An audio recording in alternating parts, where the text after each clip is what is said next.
Pozdrav svima, danas je 27.4.2016. i prošlo 25 dana na Ragutanu. Situacija se nije promijenila, sve više manje isto kao i onaj prethodni tjedan. Dobro, možda je susnice malo više ispucale, ali ne bih rekao da ima nekih bitnih i većih promjena.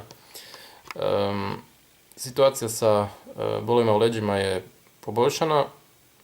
Nisam primijetio zadnje vrijeme da me nešto posebno boli leđa. I koncentracija je bolja iz tjedna u tjedan. Tako da ne mogu se stvarno požaliti po tom pitanju. Dakle, što sam rekao za usnice, zoomirat ću. Dosta su ispucale, suhe su jako, pogotovo ovaj dio ovdje.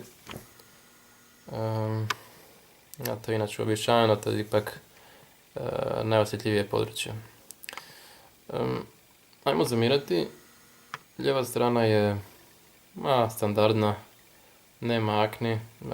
Brio sam se prije nekih 15 minuta pa je više manje iziritirano isto tako. Desna strana je... Ovo je zbog iritacije, ovo inače ocrvenilo baš i nije toliko izražajno. Čelo je standardno, nos i brada standardno, ali kao što sam rekao, usnice su jako suhe. Tako da moram stalno mazati s onim stikom. Da, povećao sam dozu na 50 mg da mogu malo ubrzati stvari, ipak ljeto dolazi, sunce pa da probam stići završiti kuru. Ništa, to je bilo to i pozdravljam vas do idućeg tjedna.